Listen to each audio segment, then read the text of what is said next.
저는 오늘 읽어드린 고린도후서 5장 17절 말씀을 가지고 보라 새 것이 되었도다, 이와 같은 제목으로 하나님의 말씀을 증거하도록 하겠습니다. 혹시 연세가 있으신 분들은 지존파 사건을 기억하실 겁니다. 젊은 분들은 제가 9시 예배 때도 물어보면 지존파에 대해서 잘 모르는데요, 연세 드신 분들은 지존파에 대해서 알고 계시더라고요. 1993년 7월부터 1994년 9월까지 약 1년 2개월 동안 김기환이라고 하는, 당시 26살밖에 되지 않았는데, 이 김기환이라고 하는 청년을 중심으로 하여 6명이 지존파라고 하는 범죄 조직을 결성합니다. 워낙 어렸을 때부터 상처와 아픔을 당한 자들이었기 때문에 원래 목표는 부자들에 대해서 그들의 재산을 빼앗는다, 이게 목표였는데, 범죄를 저지른 것을 보면 평범한 사람들을 납치해서 살인하고 성폭행하고, 또 끔찍한 것은 인유, 죽인 사람의 시신을 먹는 그 행각을 벌였습니다. 그리고 납치되었던 사람이 탈출해서 그들의 범죄를 신고함으로 그들의 그 범행이 막을 내렸는데, 그 당시에 굉장히 충격이었죠. 물론 그 뒤에는 막가판이 유형처리해서 끔찍한 사건들이 많이 발생했는데, 그 이전만을 해도 우리나라 사회에 이렇게 끔찍한 범행을 저질렀던 사건이 별로 없었습니다. 그 사건 때문에 사람도 분노했습니다. 그래서 그들에게 빨리 극형을 처해야 된다라고 말을 했고, 결국 판결을 통해서 그들이 전부 사형을 당했습니다. 그리고 이들이 체포돼서 감옥에 투옥이 되고 형장에 있음으로 사라지는 그 과정에 대해서 자세히 아는 사람들은 없어요. 그들이 감옥에 갇히고 그 다음에 어떻게 됐는지. 근데 그 과정을 자세히 설명한 책이 있는데, 서초동에 있는 한 교회 다니는 그 이재명 집사님이라고 하는 분이 쓴 전도행전이라고 하는 책에 그 과정이 자세히 기록되어져 있습니다. 이 이재명 집사님이라고 하는 분은 사람들이 그들을 비난할 때 그들의 영혼을 불쌍히 여겨서 내가 그들을 구원해야 되겠다는 하는 마음을 가지고 그들에게 영치금도 넣어주고, 또는 그들을 품고 기도하고 그들에게 사랑의 편지도 썼습니다. 인면수심이라고 하죠. 사람의 겉모습을 하고 있지만 그 마음이 짐승 같은 사람들을 인면수심이라고 이야기를 하는 거예요. 사람들은 다 그들 인면수심과 같은 존재라고 생각을 했지만, 그 이재명 집사님이라고 하는 분은 그래도 그들도 구원받을 하나님의 영혼이다라는 생각을 가지고 그들의 구원을 위해서 열심히 애쓴 결과 그들이 그 집사님의 관심과 사랑에 녹아지고 그리고 예수를 삶의 구주로 모셔드립니다. 그래서 마지막에 그들이 죽을 때에는 자신의 시신을 기증을 하고, 정말로 자신들로 인해서 피해를 입은 그 가족들에게 정말로 잘못했다고 하는 회개를 하고 형장에 이슬로 사라졌습니다. 그 김기환이라고 하는 그 사람은 자신의 집을 내놨어요. 그곳에 교회가 세워졌으면 좋겠다는 것을 전난 영광에 자신의 집을 내놓기까지 했습니다. 저는 이 이야기를 들으면서 이런 생각이 들었습니다. 하나님이 고치시지 못하는 사람은 절대 없다는 것입니다. 하나님께서 그들을 택정하시고 그들을 구원하시기를 작정하셨다면 그리스도의 십자가 보혈의 은혜와 능력이 들어가는 순간 그 사람은 새로운 사람으로 완전히 변화되게 되어 있습니다. 오늘 본문에 보면 사도 바울도 그러한 변화에 대해서 감탄을 합니다. 그런즉 그리스도 예수 안에 있으면 새로운 피조물이다. 봐라, 이전 것은 지나갔으니 완전히 새 것이 되었도다. 이 보라라고 하는 감탄사 이유는 놀라운 광경을 목격했을 때 하는 감탄사였습니다. 예를 들어 여러분, 우리가 정말 아름다운 광경을 다 목격했을 때 자신이 보기엔 이게 너무 안타까운 거예요. 아까운 거예요. 그래서 막 다른 사람들을 불러서 같이 이 광경을 보자고, 보자 이리 와서 한번 봐라 라고 할 때 쓰는 단어가 이 헬라어 이두입니다. 근데 사도 바울은 새롭게 변화된 성도들의 모습을 보면서 그 아름다움과 그 화려함에 놀라 와서 이 변화된 성도들을 봐라 라고 이두라고 하는 감탄사를 사용하고 있는 것이죠. 한편 새 것이 되었도다 라고 하는 이 문장에서 이 되었도다 라고 하는 이 동사의 형태가 완료형이에요. 완료형이 왜 중요하냐면, 헬라어에서 완료형이 왜 중요하냐면 그 변화된 상태가 그 모든 성질의 것이 그대로 유지되거나 더 발전되어질 때 이 완료 형태를 씁니다. 그러니까 새롭게 변화된 성도들이 그 새롭게 변화된 상태가 그 당시에 구원받은 상태에 머무는 것이 아니라 계속 새롭게 변하게 하여 더 발전되어질 때 이 완료 형태를 쓰는데, 사도 바울은 바로 여기에서 완료 형태를 쓰고 있다는 거죠. 우리 성도님들은 여러분들의 신앙이 구원을 얻은 그날부터 매일매일 새롭게 변화되어야 합니다. 새롭게 변화되어 성숙을 추구함으로 그리스도 예수를 닮아가는 삶을 살아가야 하는 것이죠. 하나님께서 원하시는 성도의 삶은 정체되거나 머무는 것이 아니라 오늘은 어제보다 내일은 오늘보다 더 나은 믿음의 새로운 발전과 성숙을 이루어가는 것이 하나님의 뜻이고 그러한 성도의 삶을 하나님께서 기뻐하신다는 것입니다. 그래서 저는 올 시간 올 한 해 동안 우리가 무엇을 새롭게 변화시켜 나갈 것인가에 대해 살펴 함께 나누고자 합니다. 첫 번째로 우리는 우리의 삶의 언어 습관을 완전히 변화시켜야 합니다. 성도 생활에서 여러분 말은 굉장히 중요해요. 제가 보기에 성도 생활에서 거의 80%는 이 말에 달려있다라고 해도 과언은 아닙니다. 잠언서 18장 21절에 보면 이렇게 말씀하시고 다 같이 읽어봅시다. 시작. 죽고 사는 것이 혀의 권세에 달렸다니 혀를 쓰기 좋아하는 자는 그 열매를 먹으리라. 죽고 사는 것이 혀의 권세에 달려있다는 겁니다. 예수 믿는 사람들에게는 이 혀의 권세, 말의 권세가 있어요. 말한 대로 된다는 것입니다. 여러분 왜 예수 믿는 사람들에게는 혀의 권세가 있습니까? 왜 하나님께서는 예수 믿는 사람들에게 하나님의 자녀들에게 이 혀의 권세, 말의 권세가 있다고 말씀하셨을까? 그 이유가 민수기에 나와 있습니다. 다 같이 읽어봅시다. 시작. 그들에게 이르기를 여호와의 말씀에 나의 삶을 가리켜 맹세하노라. 너희 말이 이스라엘 백성들을 향한 하나님의 말씀이에요.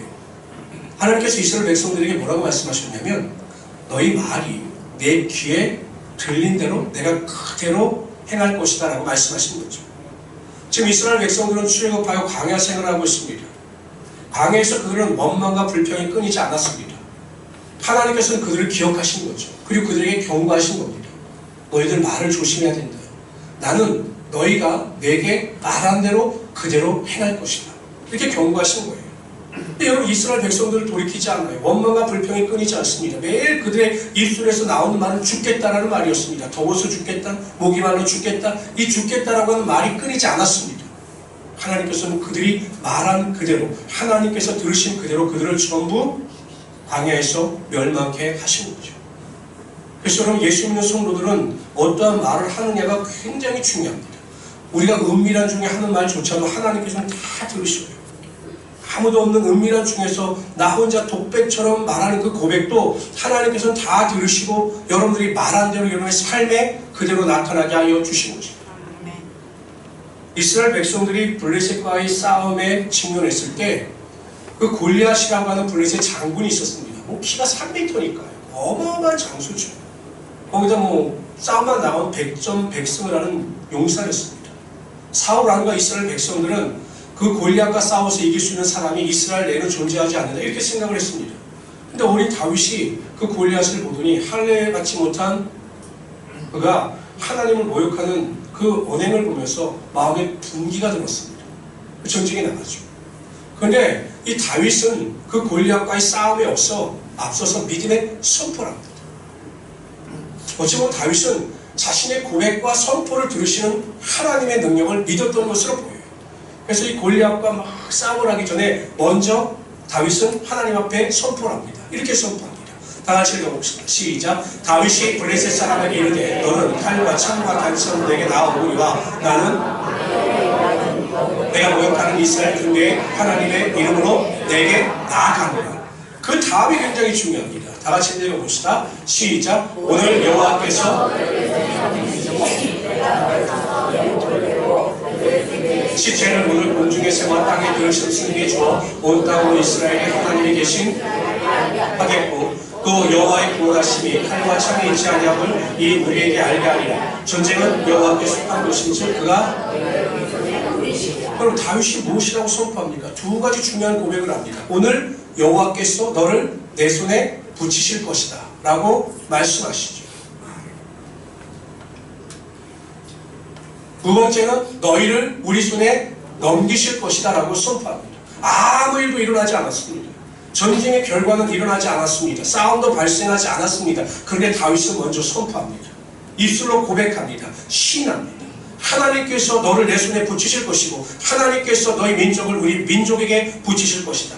우리는 전쟁에 승리할 것이고 나는 너를 이길 것이다. 이 믿음의 고백을 합니다.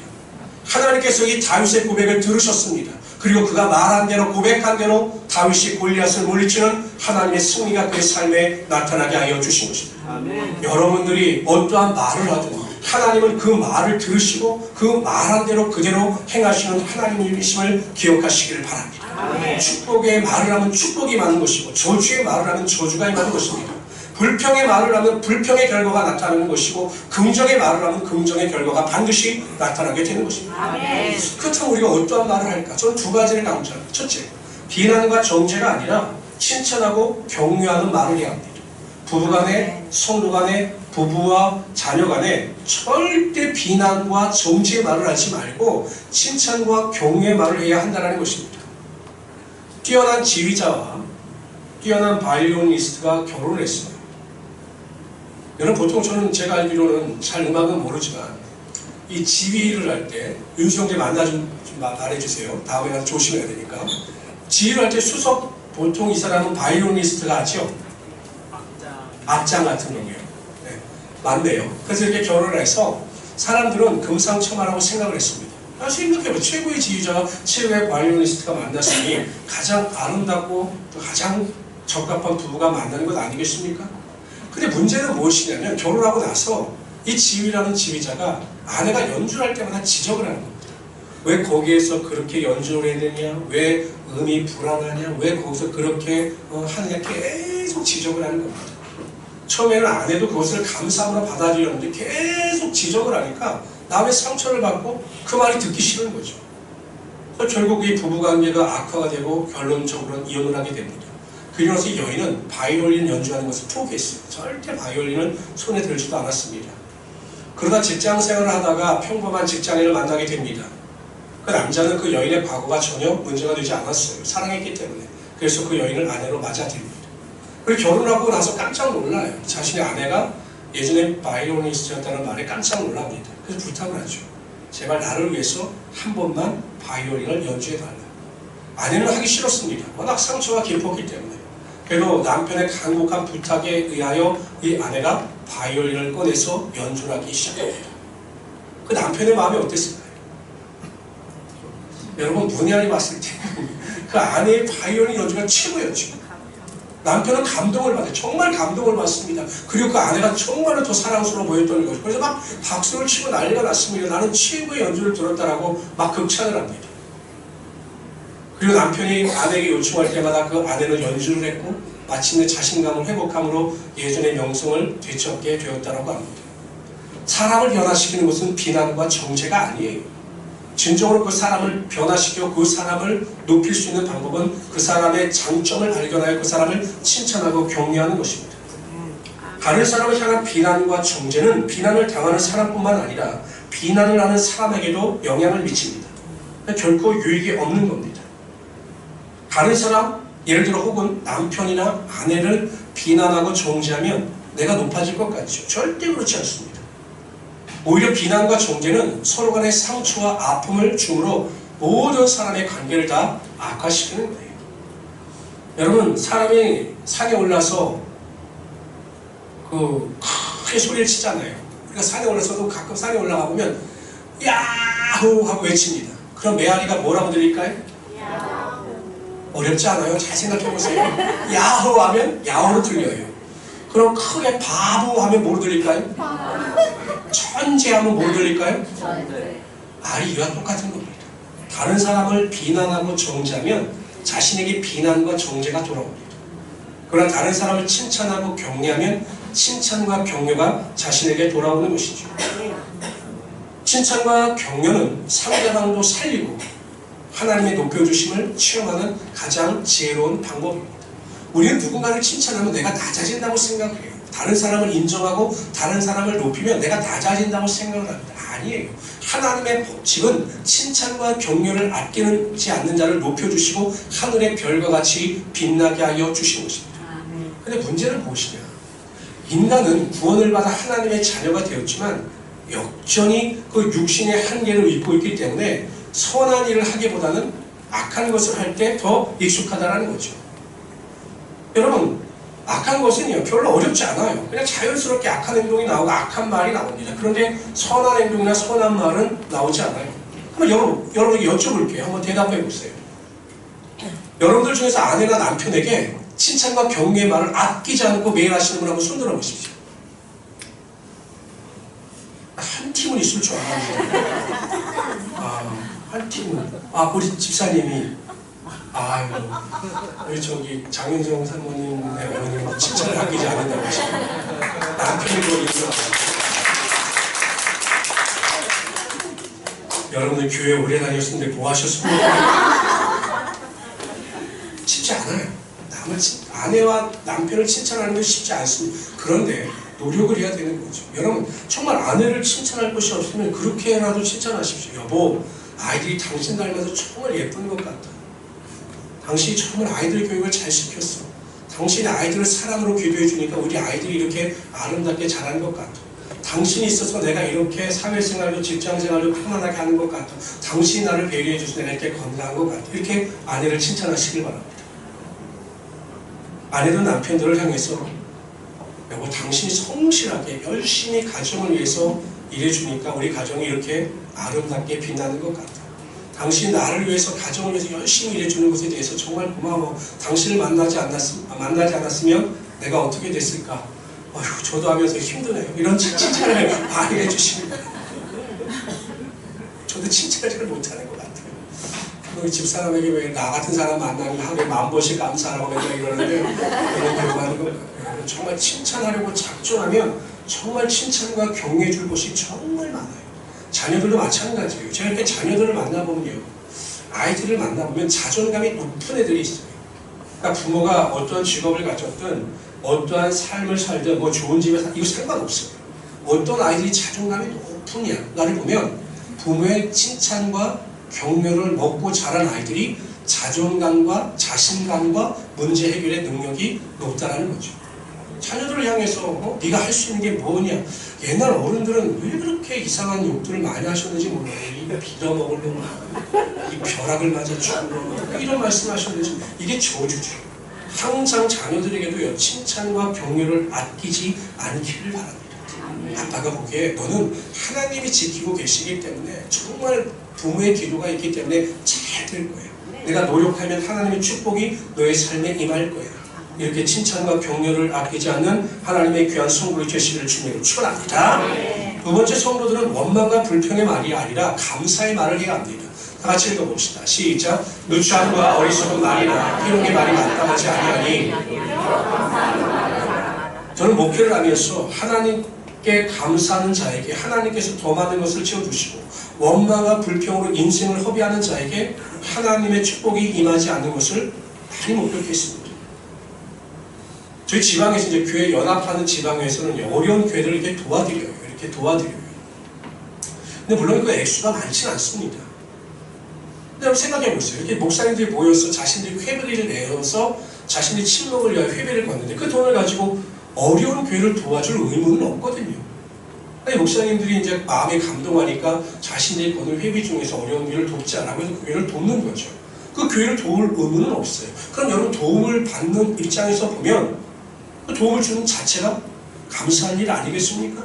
그래서 어떤 목사님들은 정말 감사하다고 정말 큰 힘이 된다고 말씀하시는 분들이 있는가 하면 어떤 분들은요 도움을 받고도 이렇게 이야기합니다. 요거밖에 안 도와주냐.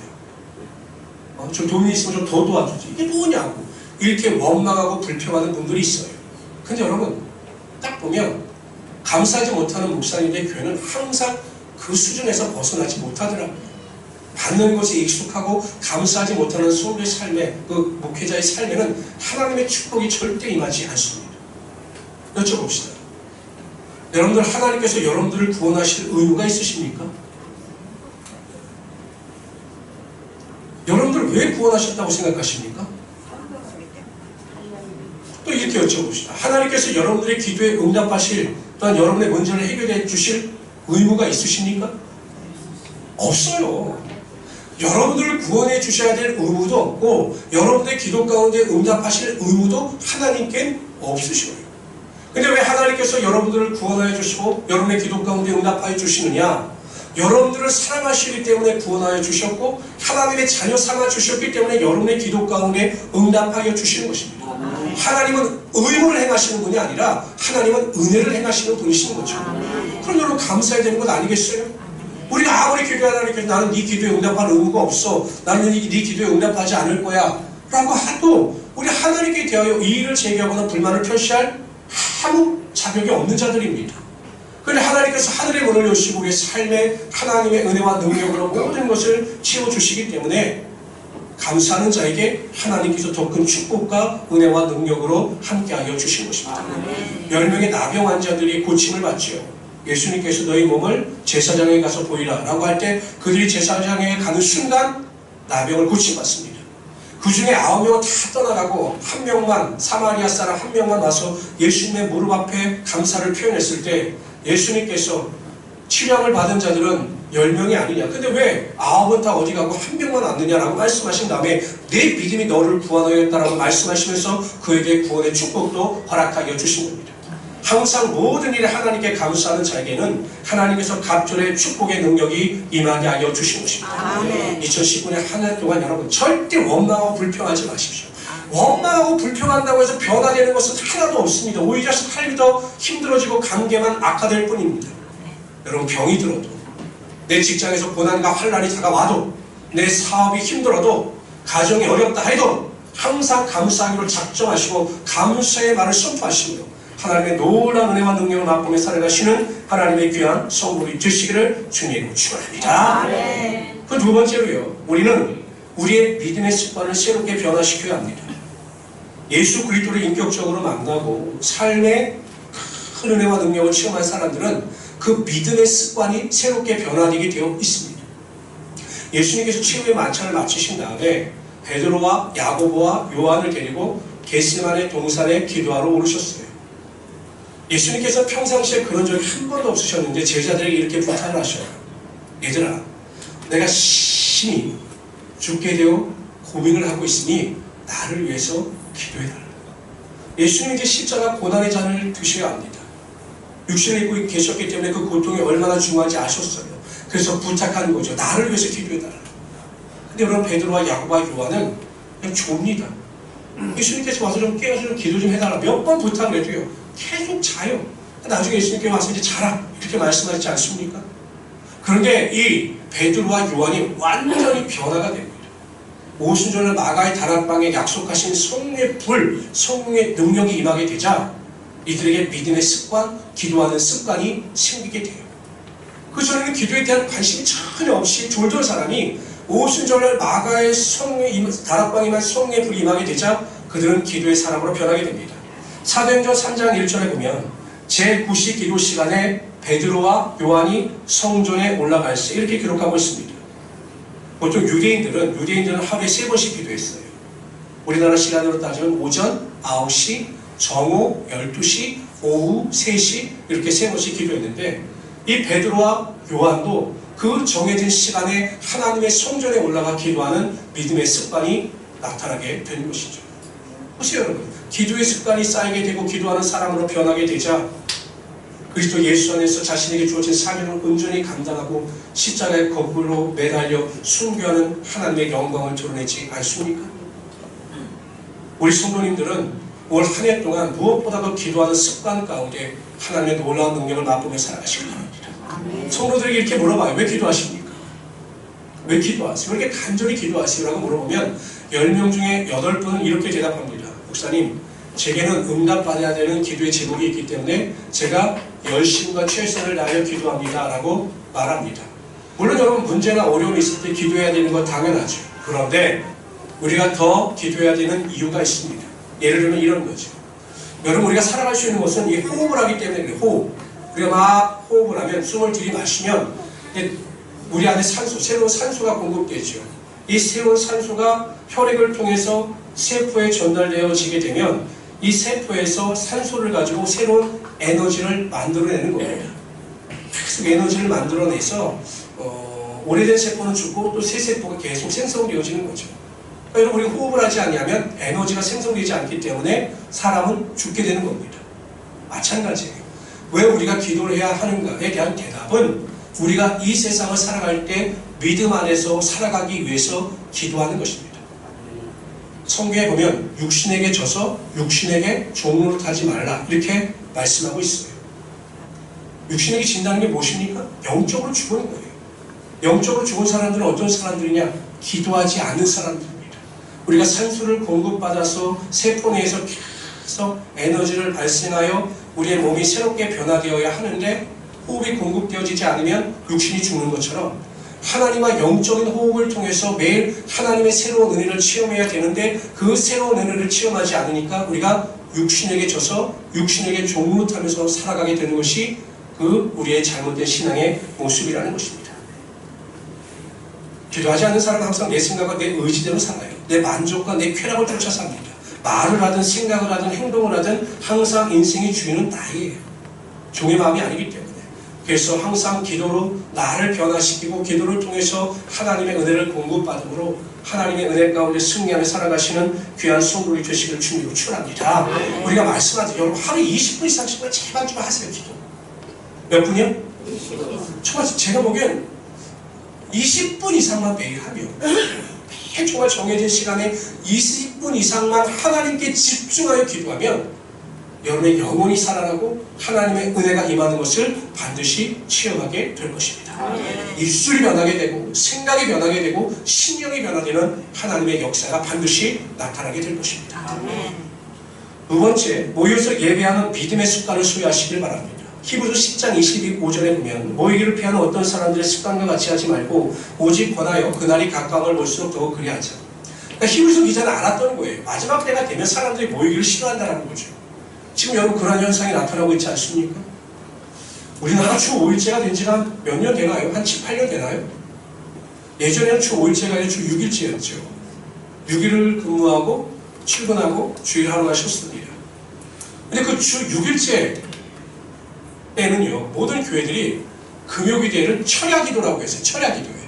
그래서 몇 시에 모여서 예배를 드리냐면 12시에 모여서 예배를 드려요.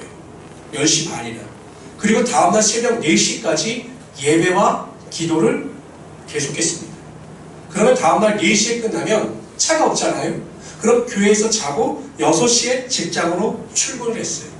그래도 그때는 교회마다 꽉 차서 성도들이 예배하고 기도하는 그런 교회들이 많았습니다. 지금은 어떠느냐? 제가 보면 우리 주변에 새벽기도 없는 교회들이 많아요. 그 다음에 수요기도에 없는 교회가 많습니다.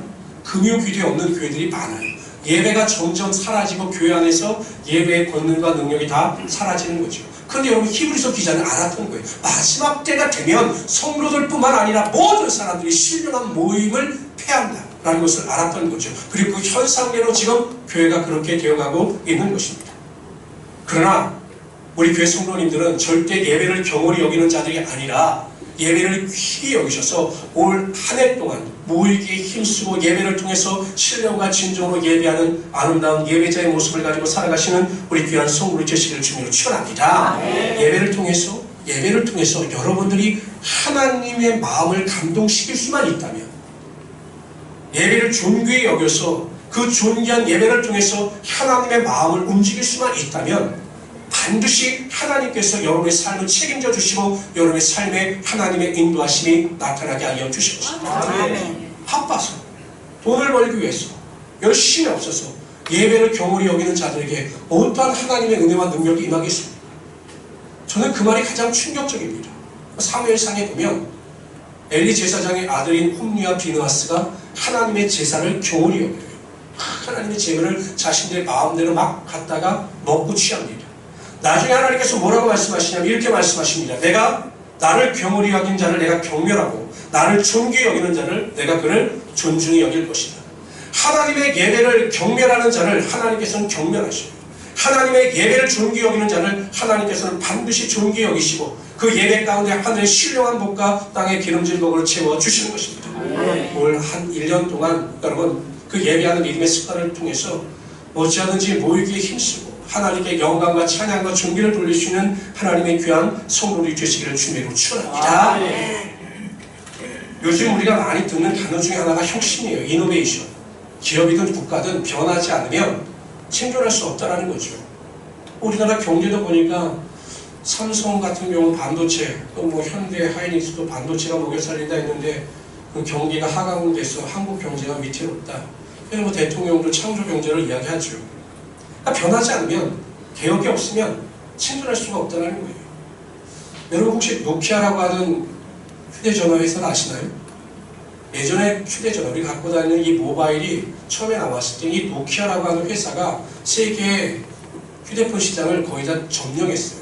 삼성은 그때 막 발걸음을 내딛기 시작했고, 그런데 이 스마트폰으로 넘어가는 이 단계에서 이 노키아는 에이 설마 스마트폰으로 가겠느냐라고 생각하다가 혁신의 시기를 놓쳤어요. 그래서 그 노키아라고 하는 그 휴대폰 회사가 완전히 문을 닫습니다. 그래서 회사는 항상 혁신의 때를 잘 분별해야 된다라고 말을 하죠. 근데 제가 보기에는 신앙도 마찬가지입니다. 매일 이노베이션, 개혁하고 변화시키고 발전시키지 아니하면 신앙은 변질되게 되어 있습니다. 성경에도 보세요. 사도 바울의 숙제자였던 데마 같은 사람도 세상을 사랑해서 떠나갔습니다. 매일 사도 바울과 선교하고 사도 바울의 기적과 능력을 체험했던 데마도 신앙이 개혁되지 아니하니까 세상을 사랑해서 떠나가는 변절의 잘못된 길을 걸어가고 말았던 거죠. 신앙은 정체되는 순간 변질됩니다. 그러므로 우리 모든 성도님들은 매일매일 삶 가운데 새로운 변화를 체험하고 새로운 은혜 가운데 거할 수 있어야 하는 것이죠. 올 한 해 동안 여러분, 첫 번째는 말의 습관을 바꾸십시오. 여러분, 말만 바뀌면 삶이 바뀌어요. 말만 바뀌면 생각이 바뀝니다. 말이 바뀌면 가정이 바뀌고, 말이 바뀌면 교회가 바뀝니다. 여러분 생각해 보세요. 사람을 만났는데 매일 원망 불평하고 다른 사람 욕하고 막 이상한 소리 하면 그 사람 만나고 싶은지 아세요? 싫어요.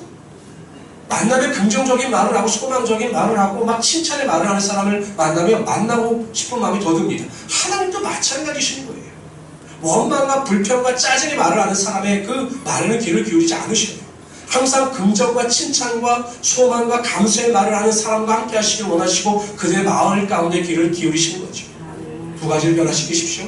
칭찬과 경외의 말을 아끼지 마시고 감사의 말을 넘치게 하시는 우리 성도들이 되시기를 주님으로 축원합니다. 믿음의 습관을 변화시키십시오. 기도하는 자가 되십시오. 예배하는 자가 되십시오. 그러나 반드시 하나님께서 여러분의 삶을 책임져 주시고 여러분의 가정을 책임져 주시고 여러분의 삶의 모든 것을 다 책임져 주실 것입니다. 이런 믿음을 가지고 승리하시는 하나님의 귀한 성도들이 되시기를 주님으로 축원합니다. 우리 다 같이 기도하겠습니다.